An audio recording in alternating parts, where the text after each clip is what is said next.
In the world of fighter jets, you have the big boys, the Americans with their F-16S and Raptors, the Russians with their flankers, and then you have Sweden. Sweden, known for IKEA and ABBA, decided to build a world-class fighter jet. Experts scoffed. A small, neutral country with a modest defense budget? Impossible, they said. The project was mocked as the IKEA jet. Cheap, self-assembled, destined to fail.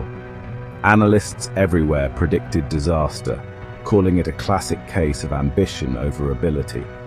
The Gripen, they claimed, would be a cautionary tale, a footnote in aviation history.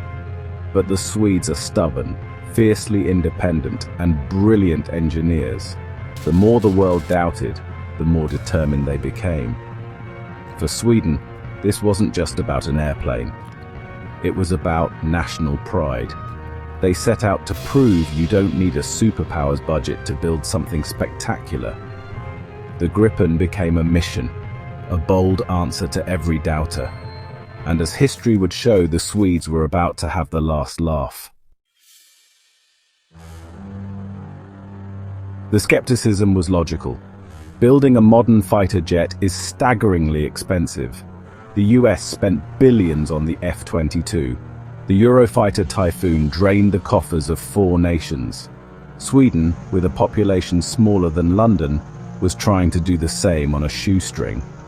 Then there was the technology.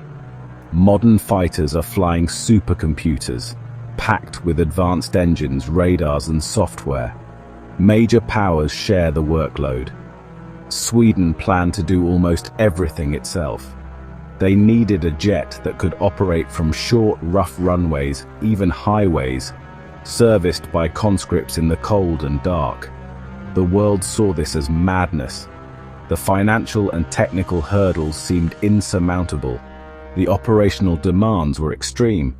Most believed Sweden would pour money into a fantasy and end up with an underpowered, unreliable plane. The consensus, the Gripen, would be a spectacular failure. But the world underestimated Swedish resolve. They didn't just want to build a jet, they wanted to prove everyone wrong. And they did. Instead of outspending rivals, Sweden outsmarted them. The Gripen wasn't meant to be the biggest or fastest, but the smartest. SAAB's engineers embraced efficiency and innovation, turning limitations into strengths. They used proven off-the-shelf parts where possible, like a modified General Electric engine, saving time and money. Their focus: aerodynamics, software, and system integration. The Gripen's unique Delta canard design made it light, agile, and able to take off from short, rough strips. Maintenance was a breeze, engine changes in under an hour, even on a roadside. The cockpit was a leap forward. Advanced displays and software fused all sensor data into a single clear picture. The pilot could focus on the mission, not the machinery. The result: a balanced, intelligent fighter built for real-world conditions. The Gripen was proof that less can be more. It was a masterclass in pragmatic engineering, and it worked. The Gripen didn't just work, it excelled. From day one, it was a true multi-role jet air defense, ground attack, reconnaissance, all in a single sortie. Its swing roll capability outpaced much pricier rivals. The cost? A fraction of the competition, both to buy and to fly. Smaller nations could finally afford a modern air force and keep their pilots trained. In exercises like Red Flag, Gripens outperformed expectations, using superior situational awareness to outfox more powerful jets.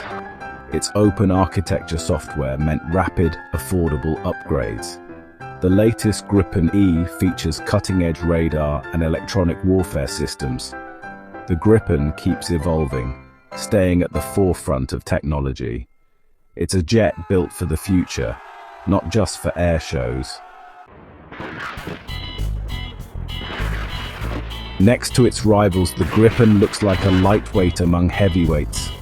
The F-16 is a global workhorse, the Typhoon a powerhouse, the Rafale a technological marvel.